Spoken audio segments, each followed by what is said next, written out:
Thank you, Mr. Toastmaster, fellow Toastmasters. Being earnest means being serious, being dedicated, and being sincere. And these attributes are at the heart of being trustworthy, reliable, and useful, and that, for me, is the importance of being earnest. Being the extroverted Scorpio that I am, I find Mr. Wilde's dabbling with the subject of alter egos not only funny, but intriguing. He digs deep to help us better understand life's many socially challenging and oppressive situations. He takes us to Jack's devilishly dark side of bun burying. That's Wilde's phrase for getting out of something by pretending to have a prior engagement. Something that we might consider a white lie, or just to save face and to spare someone's feelings.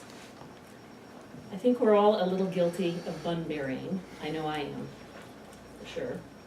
A colleague of mine put it perfectly as we were about to enter a meeting where the founder of the company, the new CEO, and many important suits were there. And my friend looked at me and said, "Now remember, everybody in here is just hoping that nobody finds out." But let's face it, any way you look at deflection, it's a diversion, a tactic used to keep a truth from coming to light. And it's the antithesis of being earnest. More and more, it seems to me that many corporate and political cultures have not only taken bun burying to high levels, but they're actually cultivating it, sort of like an extreme sport. It's become the new normal, it's mind-boggling, and it wreaks havoc. And lately, I've become keenly aware of the damage caused when one is less than earnest with their agreements.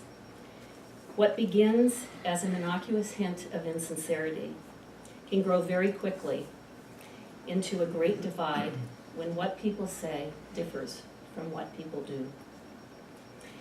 Divisiveness causes consternation and mistrust, and it's why grease fires spread so rapidly and they're so hard to put out. Lies by nature are divisive. But how do you know whether a fib will serve the greater good or extract a heavy price? I don't pretend to have my finger on this pulse, but I'm pretty sure the answer lies somewhere around being earnest, having good intentions, and taking selfless action. And it's important to remember that white lies are generally not made as some kind of altruistic gesture.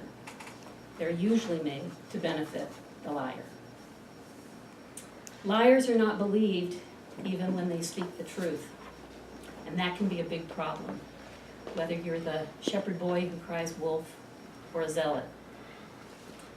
To lie or not to lie, or to lie in earnest, that is the question. It's an ethical question. I think it's critical to check in with ourselves so that we can connect the dots between our inner lives, our family and friends, and the greater community at large. The ripple effect is real, and it's powerful, and so are Joan Baez's lyrics that I just found the other day. With no if, and, or buts, we must all have the guts to call a liar a liar. And sometimes you do just need an alter ego or a really good alibi.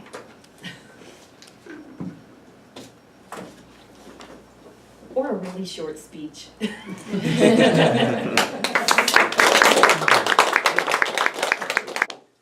I was evaluating Tony's speech today titled Your Body Speaks, and in this speech she was supposed to use stance, movement, gestures, facial expressions, and eye contact among other ways that her body could speak. I thought The best thing about your speech, I noticed, was that you were scanning the whole room, which is inclusive, I think. You were looking at both sides, you were looking in the front and the back, and it seems like everyone is included because we're listening to your speech. Your stance was fine, but this speech called for movement.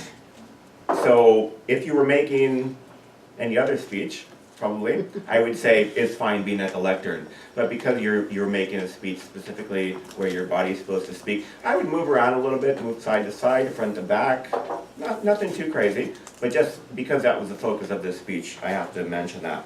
A few other things. Your hand gestures, I noticed you started making some toward the end of your speech rather than the beginning. For most of the speech, you didn't make any. So just to add emphasis, and I'm sure you know how to do that.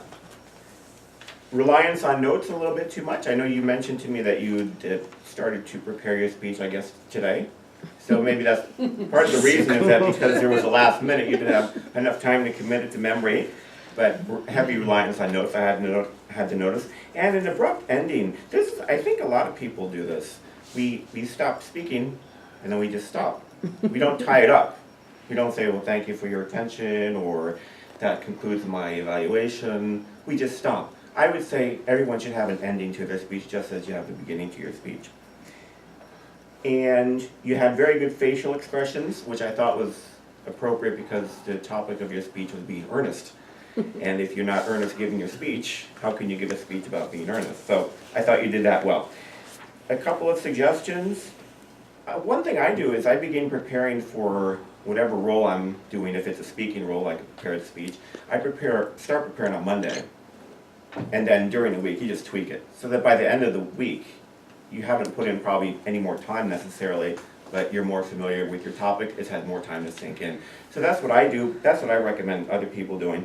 And one way to rely less, well, I shouldn't say rely less on your notes, but make the typeface large enough so that you don't have to look so, with such intensity, that you can see it like a 14 or a 16 typeface, so you just look down, you can look right back up. Your notes should cue you, but you shouldn't rely too much upon just reading your notes. And again, I think that comes back to preparation. So those are my comments. I'm a Libra, so I'm going to be balanced. And those are my recommendations. Thank you very much.